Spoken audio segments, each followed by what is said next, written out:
എന്ത് ബിസിനസ്? പണ്ട് biscuit കച്ചവടമായിരുന്നു. Flash back. മറ്റു ബന്ധുക്കളെയോ ആരെയും കാണുന്നില്ലല്ലോ.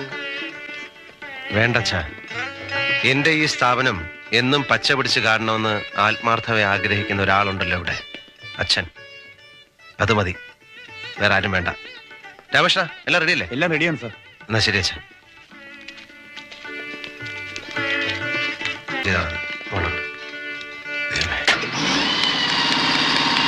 ഇപ്പോ കോൺട്രാക്ട് കൺസ്ട്രക്ഷൻ. ഓ, ഈ കെട്ടിടം പണി. ചിലപ്പോൾ പണിയും ചിലപ്പോൾ പൊളിക്കും. Flash back.